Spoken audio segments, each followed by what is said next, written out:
ស្នំជូបន្លំខ្លួនជាមេដារបស់ព្រះរាជបុត្របោកប្រាស់ព្រះមហាក្សត្របំពេញច្បាប់គ្រប់បទល្មើសទាំងអស់សុទ្ធតែជាទោសប្រហារជីវិតព្រះមេម្ចាស់ស្ត្រីជាអ្នកឲ្យខ្ញុំម្ចាស់បន្លំខ្លួនជាមេដារបស់ព្រះរាជបុត្រខ្ញុំម្ចាស់ដឹងកំហុសហើយសូមព្រះអង្គមេត្តាបើម្ចាស់ក្សត្រឲ្យនេះបន្លំខ្លួនអញ្ចឹងគួរតែដឹងថានរណាជាម្ដាយបង្កើតរបស់ក្មេងនេះរឿងព្រះរាជបុត្រម្ចាស់ស្ត្រីមិនបានប្រាប់ខ្ញុំម្ចាស់ទេខ្ញុំម្ចាស់ពិតជាមិនដឹងទេសេនាយកអ្នកបម្រើនេះកាត់ក្បាលទៅខ្ញុំនិយាយព្រះអង្គខ្ញុំនិយាយព្រះអង្គខ្ញុំម្ចាស់នឹងនិយាយខ្ញុំម្ចាស់និយាយ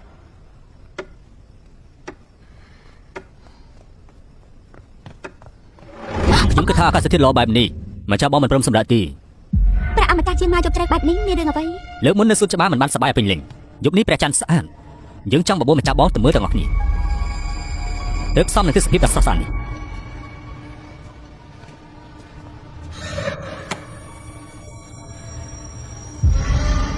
ព្រះអង្គជ្រុងនេះមើលមិនឃើញព្រះច័ន្ទទេ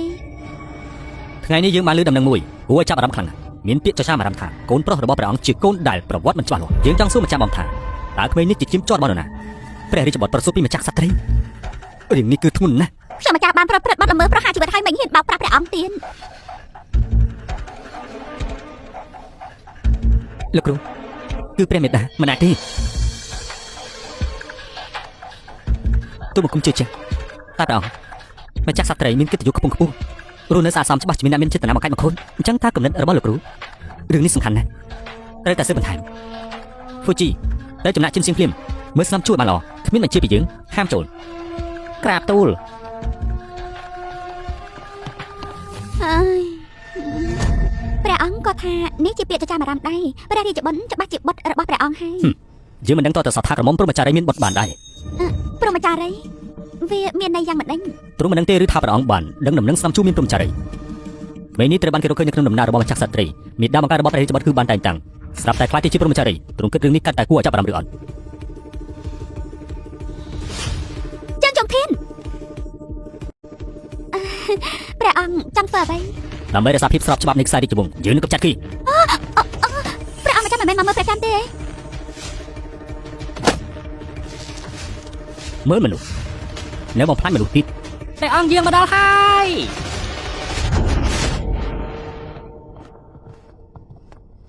ម្ចាស់ពូយប់ជ្រះហើយនៅមកដំណាក់ព្រះមេដាទៀតតាមមានរឿងអ្វីទៅថ្ងៃនេះមានពាក្យចចាមអារម្មណ៍ពេញរាជវាំងថាព្រះរាជបុត្រមានប្រវត្តិមិនច្បាស់លាស់ទូបង្គំឮថាពាក្យនេះគឺមានការរីករាលដាលនិងប៉ះពាល់ដល់កិត្តិយសរបស់រាជវង្សទូបង្គំក៏ជួបម្ចាស់ក្សត្រីដើម្បីពិភាក្សាក្មេងនេះជាបុត្ររបស់ព្រះអង្គមែនទេម្ចាស់ពូលេងសាយហើយសៀវហួយឈាមជ័ររបស់ខ្ញុំពិតប្រាកដមុននេះម្ចាស់ពូក៏បានថាចចាមអារម្មណ៍ពេញវាំងដែរបើពាក្យចចាមអារម្មណ៍ហេតុអីម្ចាស់ពូចាំបាច់ខ្វល់ដើម្បីគេឈ្មោះរាជវង្សសូមម្ចាស់ពូជួយតាមដានថាពាក្យចចាមអារម្មណ៍ទាំងនេះមកពីណាពាក្យចចាមអារម្មណ៍បែបនេះរីករាលដាលពេញវាំងបង្ហាញថាអ្នកនៅពីក្រោយគឺមានចេតនាមិនល្អព្រះអង្គបានជួយប្រជាអធិរាជដោះស្រាយរឿងរាន់តែគួរប្រញាប់ស៊ើបអង្កេតរឿងពាក្យចចាមអារម្មណ៍នេះដើម្បីរក្សាភាពត្រឹមត្រូវនៃរាជការមែនហើយមានពាក្យចចាមអារម្មណ៍បែបនេះនៅក្នុងវាំងពិតជាប៉ះពាល់កិត្តិយសរបស់រាជវង្សមែនគ្មានផ្សែងគ្មានភ្លើងទីការប្រសូតរបស់បុត្រាដែលទន្ទឹងរង់ចាំដោយព្រះអង្គគួរតែជារឿងធំដែលគួរតែនគរតមូលត្រូវអបអរតែវាមានរយៈពេលច្រើនខែហើយព្រះអង្គគ្រាន់តែតែងតាំងស្នំជូនៅក្នុងរាជវាំងខាងក្រោយតែប៉ុណ្ណោះតែគេមិនបានប្រកាសរឿងនេះទេសកម្មភាពមិនប្រក្រតីបែបនេះមិនអាចឲ្យមនុស្សសង្ស័យទៅលើកលែងតែក្មេងនេះខ្លួនឯងមានប្រវត្តិមិនច្បាស់លាស់ទូបង្គំចាំបាច់ត្រូវប្រយ័ត្នយើងគ្រាន់តែរង់ចាំថ្ងៃល្អដើម្បីប្រកាសប៉ុណ្ណោះហេតុអីក៏ម្ចាស់ពូប្រញាប់ម្ល៉េះការប្រកាសរបស់ព្រះអង្គអាចបំបិទមាត់របស់មនុស្សជាច្រើនដែលធ្វើឲ្យចចាមអារម្មណ៍ក៏បាត់ទៅខ្លួនឯងដែរបើគ្មានរឿងផ្សេងទេយើងកុំរំខានព្រះមេដាសម្រាប់រំខានម្ចាស់បងយប់ជ្រៅជាកំហុសរបស់ទូបង្គំថ្ងៃស្អែកទូបង្គំចូលគាល់សូមរំខានម្ចាស់បងសូមស្ដាប់ការងាររាជការថ្វាយបង្គំលាព្រះមេដានេះហត់ហើយព្រួយបារម្ភពីរឿងរាជបុត្រសូមព្រះមេដាសម្រាប់បានឆាប់ទូបង្គំសូមលា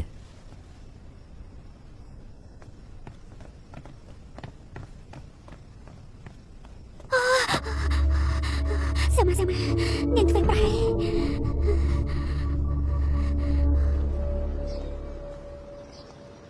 ព្រះអង្គនៅបារម្ភពីរឿងរាជបុត្រទៀតនៅពេលនេះយើងគួរធ្វើតាមផែនការរបស់គេរឿងព្រះរាជបុត្រម្ចាស់ពូសង្ស័យខ្លាំងណាស់បើទ្រង់មានផតតាំងទ្រង់ច្បាស់ជាយកពុយពងរបស់ព្រះរាជបុត្រមកចោទសួរនៅក្នុងតុលាការស្នំជូព្រមចារីឬអត់ព្រះរាជជានិស្សិតអាចនិយាយបានឲ្យតែមានគ្រូពេទ្យបញ្ជាក់បាត់ល្មើសបោកប្រាស់ព្រះមហាក្សត្រក៏អាចជាការយល់ច្រឡំដែរដល់ពេលនោះព្រះរាជបុត្រក៏អាចមានវត្តមានត្រឹមត្រូវ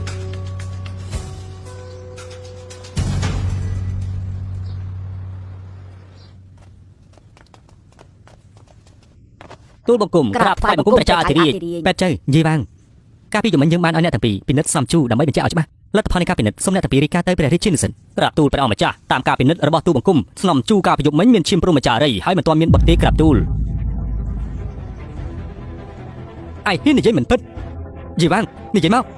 ខ្ញុំម្ចាស់បានពិនិត្យជាមួយគ្រូពេទ្យជើអ្វីដែលលោកគ្រូពេទ្យជើនិយាយគឺជារឿងដែលខ្ញុំម្ចាស់ចង់និយាយ រឿងនេះប្រកាសជាមិនចាប់ឆាប់នេះទេ ល្អហើយដែលរៀបចំ អញ្ចឹងតើត្រូវឲ្យនរណាទទួលខុសត្រូវឥឡូវព្រះរាជបុត្រស្ថិតក្រោមការមើលថែរបស់ម្ចាស់ក្សត្រីហេតុអ្វីក៏មិនសុំយោបល់ពីម្ចាស់ក្សត្រីត្រឹមត្រូវសូមម្ចាស់ក្សត្រីសម្រេចក្រាបទូល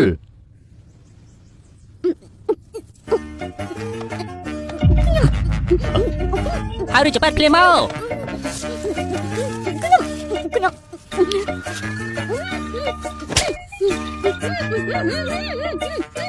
ក់យកតាក់មកឲ្យលឿនឡើង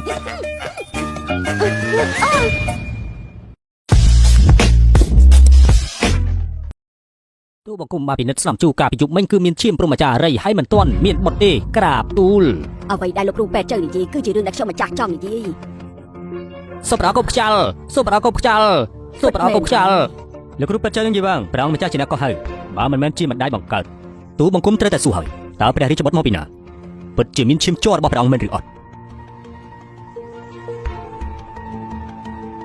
លោកមេតបចាងយូហ្វឹងមានកិច្ចការបន្ទាន់សូមអនុញ្ញាតទូលកល បាន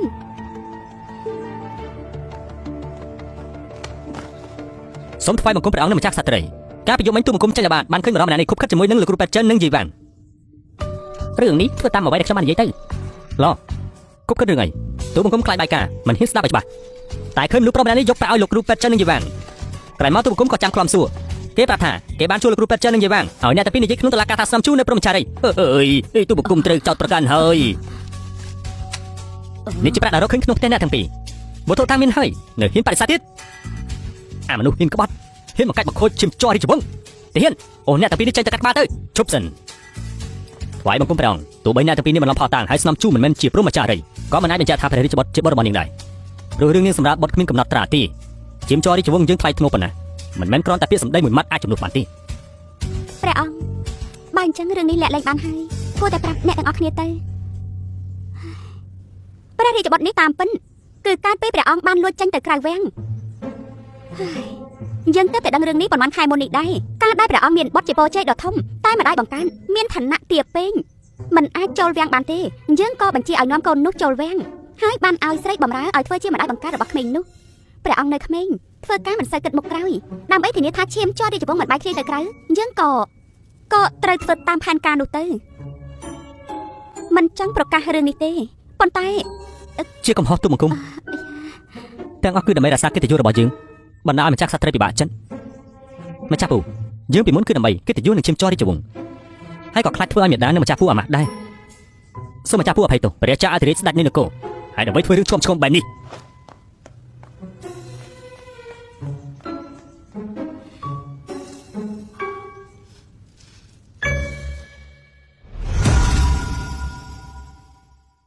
ផឹកស្រាម្នាក់ឯងមិនសប្បាយទេលោកគ្រូគួរតែចូលរួមបកាយទៅ ទូបង្គំមិនផឹកទេ នៅទីនេះគ្មានអ្នកណាផ្សេងទេលោកគ្រូមិនបាច់ខ្មាក់អៀនទេ ទូបង្គំនឹកឃើញថាព្រះអង្គឲ្យទូបង្គំទៅដំណាក់ឈិងលៀង ម្ចាស់ស្ត្រីលោកគ្រូរត់បាត់ហើយពិបាកពេកហើយតម្លៃណាស់នេះមិនមែនជាសារធម្មតាទេអីធ្វើឲ្យគេភ័យរត់បាត់មែនហើយប៊ីយូ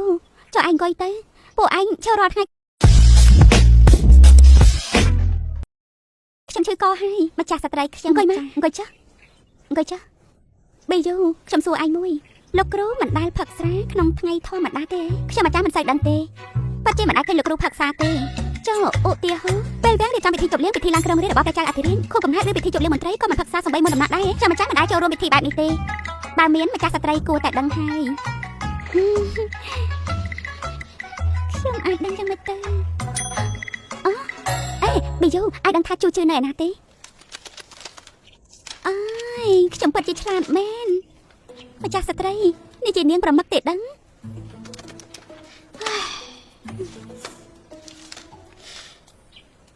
ឆាន់សឺយូនៅបណ្ណាល័យជាមួយម្ចាស់ស្ត្រីអស់មួយកាក់គឺ2 ម៉ោង ប្រុសស្រីនៅជាមួយគ្នារយៈពេល2ម៉ោងច្បាស់ជាមិនមែនត្រឹមតែអង្គុយនិយាយគ្នាទេអញ្ចឹងសែវហូអាចជាកូនរបស់ម្ចាស់ស្ត្រីនឹងឈឹងស៊ឺយូនេះមិនមែនជាចម្លើយទេឬខ្ញុំត្រូវតែនិយាយថានិយាយពីភាពបីឆ្លាតគឺខ្ញុំនេះឯង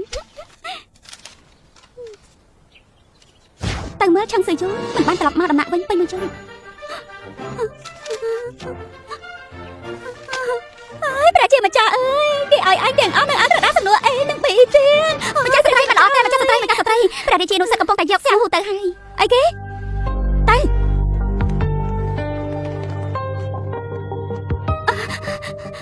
ចំធាន ម្ចាស់ក្សត្រីមកចាំពេលជួយទូបង្គំរកវិធីសម្រាប់ក្មេងនេះទៅអាកឬក៏ជ្រមុជទឹកយើងមានតែពាក្យមួយឃ្លាប៉ុណ្ណោះបន្ទាប់ពីនោះទោះព្រះអង្គម្ចាស់សម្រេចចិត្តយ៉ាងណាយើងមិនរៀបរៀងទេមានបន្ទូលមកអ្វីដែលយើងនិយាយនៅក្នុងសវនាការគឺមិនពិនមិនពិតពាក្យមួយណាក្មេងនេះគឺបុត្ររបស់យើងបុត្ររបស់ព្រះអង្គផងទ្រង់មានន័យថាបុត្រនេះជា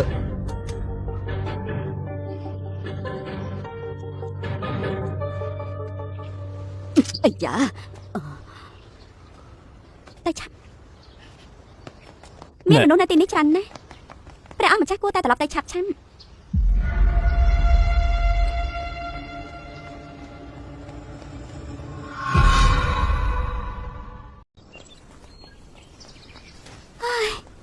នេះយប់ជ្រៅហើយ5ព្រឹកកាប់កាញ់ខ្លួន6ព្រឹកចូលសវនាការហើយដើម្បីម្ចាស់ស្ត្រីត្រូវធ្វើការដោយកម្មករអញ្ចឹង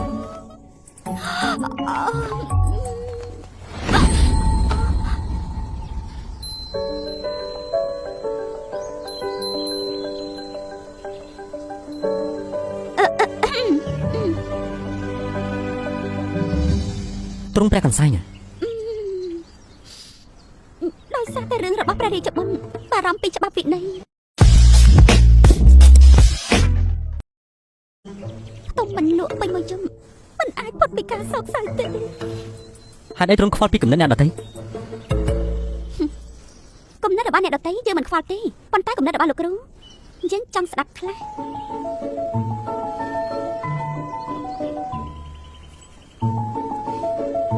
ចូលសវនាការថ្ងៃនេះពិតជាមិនស្កប់ទេសូមទ្រង់ប្រុងប្រយ័ត្នបារម្ភពីយើងនេះ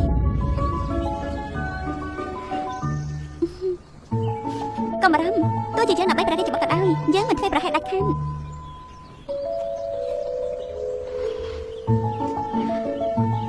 ព្រះរាជបុត្រមកភ្លេចពីទៅចូលសវនាការអេនេះអើយនិយាយមិនចំទម្លាប់អីហ្នឹងបានហើយ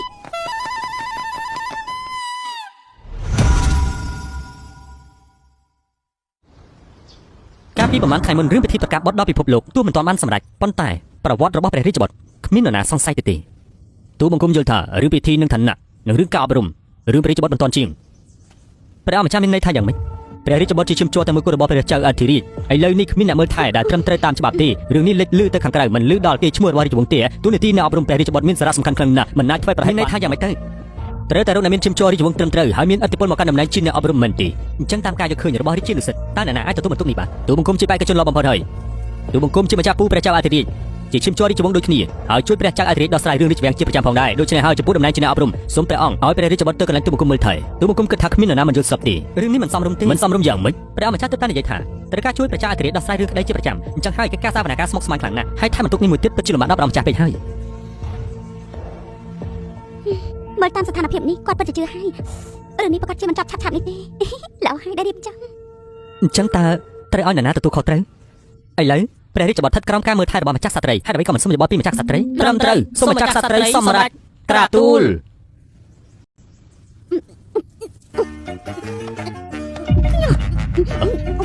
ហើយរាជពេទ្យភ្លាមមក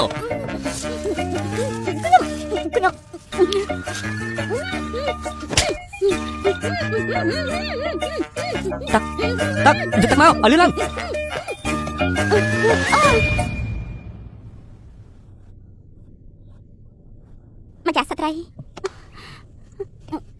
ម្ចាស់ស្ត្រីមានរឿងមិនល្អហើយលោកមេតបបានយកសែវហូទៅបាត់ហើយអីគេគឺលោកមេតបដឹងថាព្រះរាជានុសិទ្ធចង់យកព្រះរាជបុត្រទៅអញ្ចឹងគាត់ក៏នាំព្រះរាជបុត្រ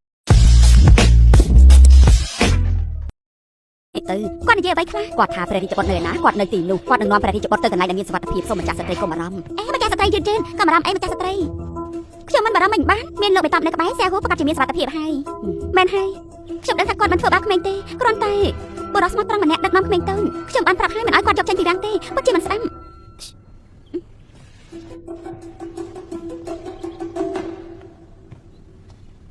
ម្ចាស់ស្ត្រីភ្ញាក់ហើយម្ចាស់ស្ត្រី តែលោកគ្រូមានរឿងអី គ្មានទេ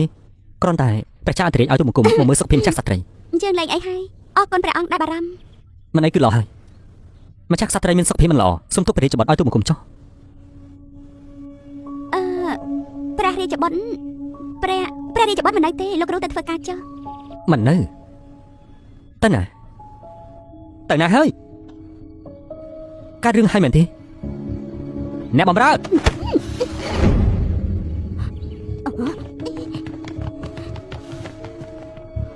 អយើងនឹងប្រាប់លោកយូហ្វឹងខ្លាចព្រះរាជានុសិទ្ធយកក្មេងទៅក៏លួចយកសែហូចេញពីវាំងទៅហើយ ថាម៉េច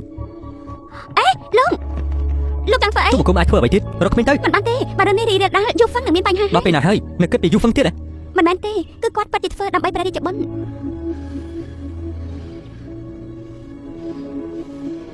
បានទូបង្គំយល់ព្រមតាមត្រង់មិនប្រកាសរឿងនេះទេតែទូបង្គំរកខ្លួនឯងបានទេ លោកមានកំណត់ធ្វើយ៉ាងម៉េចដេញ ទូបង្គំមានវិធីហើយ ខ្ញុំតែជាមួយលោក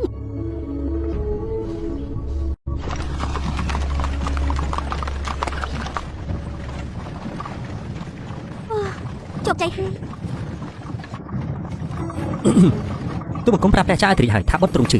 ចុះខាងនោះវិញ ខ្ញុំអាចរៀបចំរួចហើយដែរសែហូភ័យខ្លាំងហើយខ្ញុំដួលសន្លំត្រូវការសម្រាប់អញ្ចឹងមិនឲ្យអ្នកណាមកចិត្តទេ ល្អហើយ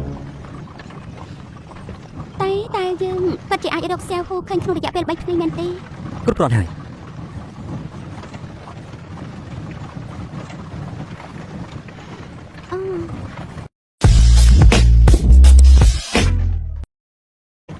ព្រឹកមិញក្នុងសាវនាការហេតុអ្វីលោកដឹងថាខ្ញុំ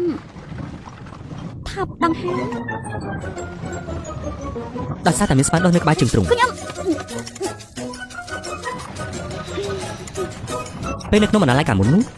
ទ្រង់ធ្លាប់ថប់ដង្ហើមម្ដងដែរ បណ្ណាល័យពិតជាមានរឿងមែនខ្ញុំត្រូវតែដឹងឲ្យបានតើពួកគេបានធ្វើអ្វីក្នុងពេល2ម៉ោងនោះនៅបណ្ណាល័យ ម្ចាស់ក្សត្រីសៀវហូមិនហើយជាអ្វីដែលទ្រង់មានស្មារតី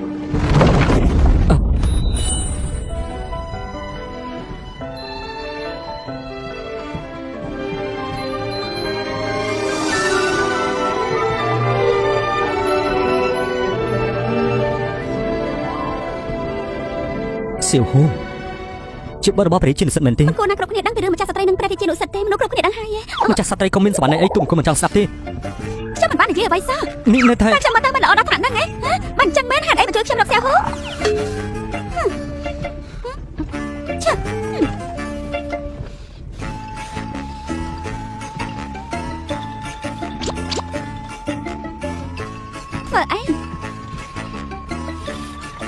ធ្វើអីហេតុអ្វីក៏លោកមិនបាត់ភ្នែក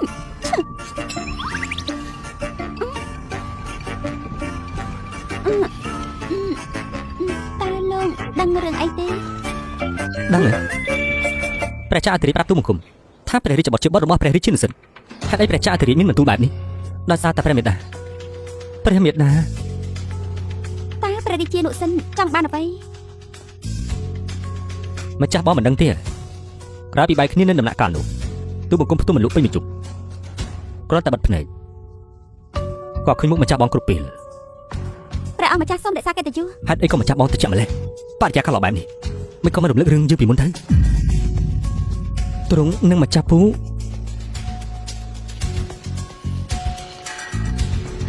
ព្រះចៅអធិរាជស្វឹងខ្លាំងនៅថ្ងៃនោះ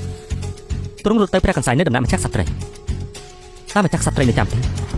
អញ្ចឹងព្រះចៅអធិរាជស្រវឹងដោយសារមូលហេតុនេះសោះ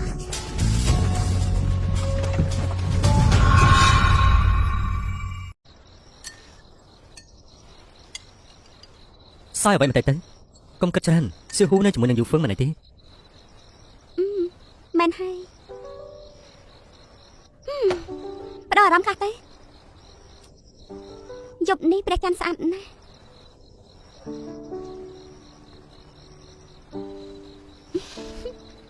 យើងរំបន្តិចទៅ រំហ៎ទូបង្គំមិនចេះរំទេ ចាំខ្ញុំមករៀន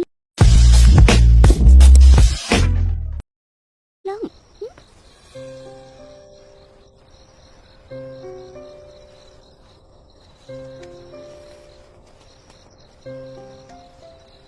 អោបខ្ញុំដើរតាមជំហានរបស់ខ្ញុំជើងឆ្វេងជើងឆ្វេងជើងស្ដាំជើងឆ្វេងស្ដាំ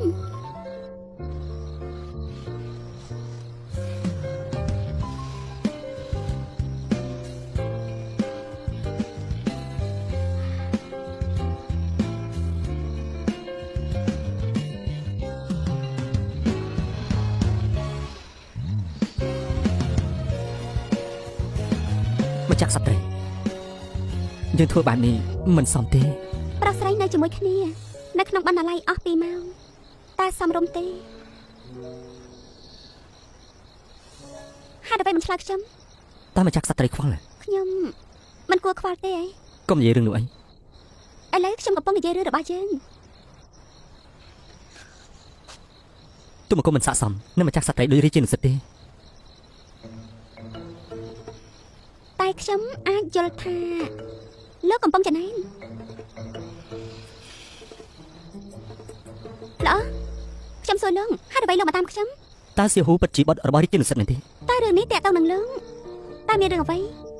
តើលោកនឹងមិនប្រាប់ខ្ញុំថាលោកនឹងសែហ៊ូគ្រាន់តែមានទំនាក់ទំនងជាគ្រូនិងសិស្សទេ មកចាក់សត្រីគិតថាសៀហ៊ូនិងទូបង្គំគ្រាន់តែមានទំនាក់ទំនងជាគ្រូនិងសិស្ស ចុះមានអ្វីផ្សេងទៀត សៀហ៊ូមកផ្លេចតើទូបង្គំមានន័យថាមួយថ្ងៃជាគ្រូមួយជីវិតជាឪពុកបើទូបង្គំមិនការពារគេតើមានអ្នកណាការពារគេទៅ អញ្ចឹងខ្ញុំសួរលោក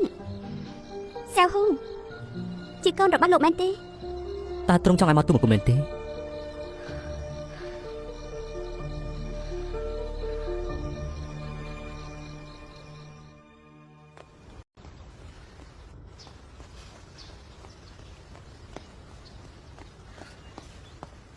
កចាក់សត្រី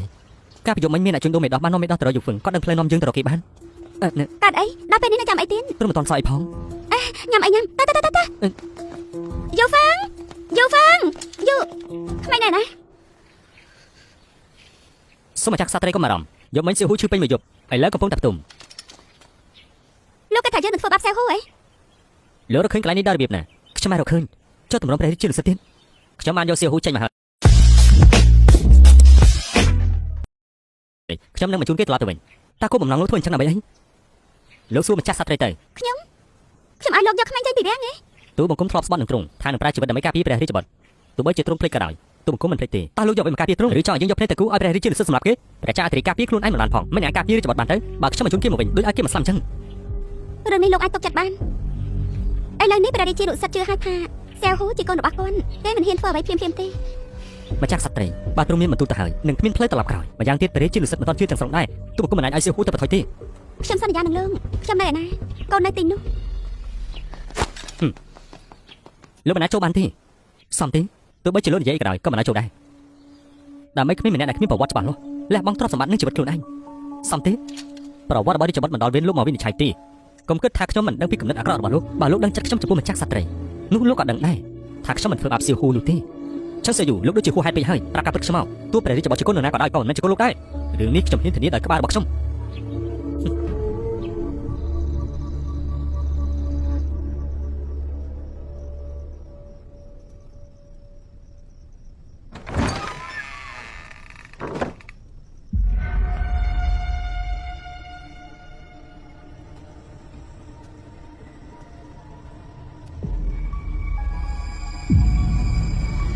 កូនរបស់ព្រះរាជានុសិទ្ធមិនអាចទុកបានទេជីកស្មៅត្រជីកទាំងគឺ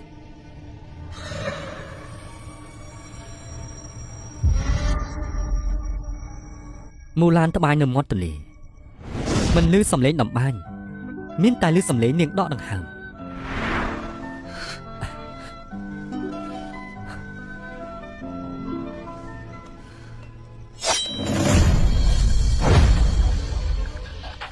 ឆឹងសេយូ លោកពិតជាមានចេតនាអាក្រក់មែនខ្ញុំនឹងសម្លាប់លោកលើ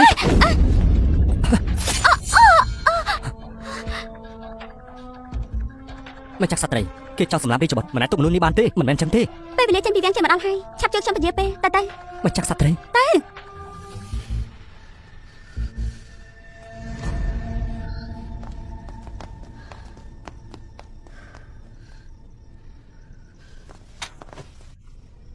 យូហ្វឹងលោកធ្វើអីហ្នឹង យូហ្វុងមិនល្អយូហ្វុងធ្វើឲ្យម្ចាស់ស្ត្រីឈឺហើយយូហ្វុងសំតែស្លាប់ មិនអីទេលោកឆាប់ប្រាប់មកពិតជាមិនអីមែនមើល ត្រង់កំរុន ត្រង់ឈុំ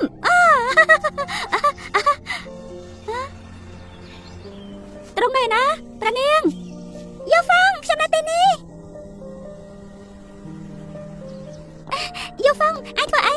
ខ្ញុំឈឺពោះដាក់ខ្ញុំចុះត្រង់កំតាន់កើតអីខ្ញុំនាំត្រង់ទៅជួបគ្រូពេទ្យមិនបាច់ទៅជួបគ្រូពេទ្យទេមិនស្លាប់ទេខ្ញុំគ្រាន់តែផឹកទឹកក្តៅបន្តិចបានហើយឆាប់ដាក់ខ្ញុំចុះទេនៅតែជារឿងស្នេហាពីក្មេងអញ្ចឹងតើលោកចូលវាំងធ្វើជាឆ្មាំដើម្បីអ្វី ទូមកគុំខ្លាចត្រង់ត្រូវគេមកពី ចូលហេតុអ្វីលោកចូលក្នុងវាំងធ្វើជាអង្គរៈ ទូមកគុំខ្លាចមានគេធ្វើបាបត្រង់ លោកមើលខ្ញុំមិនអីទេ ទូមកគុំនឹងថាត្រង់ស្រឡាញ់ឆឹងជើរូតែគេជាមនុស្សអធិរាជគេមិនអាចចូលរួមជាមួយពួកយើងបានទេទូមកគុំខ្លាចគេធ្វើបាប យូហ្វាំងលោកមើលក៏ខ្ញុំត្រូវលាបថ្នាំអន់បើមិនលាបថ្នាំទេវានឹងកកហើយ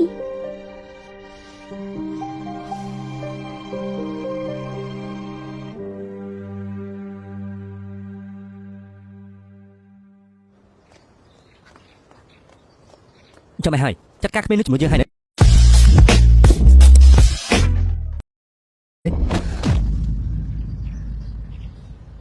ព្រះអង្គទូបង្គំមិនអាចសម្លាប់គេបានទេទូបង្គំសំនឹងទទួលទោសលោកគ្រូក្រៅឡើងតើមានការលំអអ្វីមែនទេតែយូហ្វឹងមានក្បាច់គុណខ្លាំងពូកែលោកមិនអាចគូប្រកួតជាមួយគេបានទេព្រះអង្គពេលនេះមិនតបញ្ជាក់បានទេថារាជបុត្រជាកូនរបស់រាជាលុសិនទូបង្គំមិនអាចសម្លាប់គេបានទេលោកបំបីអស់ហើយ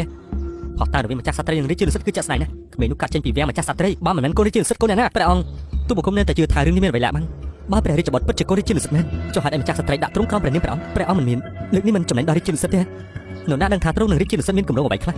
ប្រហែលជាផែនការថ្មីរបស់ពួកគេទាំងពីរបើថ្ងៃណាមួយយើងផ្ដល់ងារឲ្យក្មេងនេះ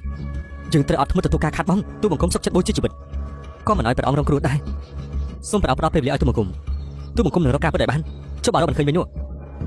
ទូបង្គំសម្រាប់ខ្លួនសងគុណបើលោកគ្រូនៅតែទទូចបែបនេះធ្វើតាមលោកចុះអរគុណព្រះអង្គលោកគ្រូតើលោកគ្រូដឹងអ្វីដែលយើងមិនដឹងទេតាក់ទងនឹងរឿងមេដាទូលបង្គំលោកគ្រូសូមក្រោកឡើង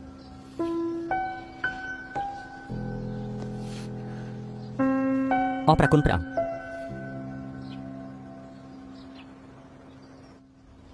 ព្រះរាជានុសិទ្ធចូលគាល់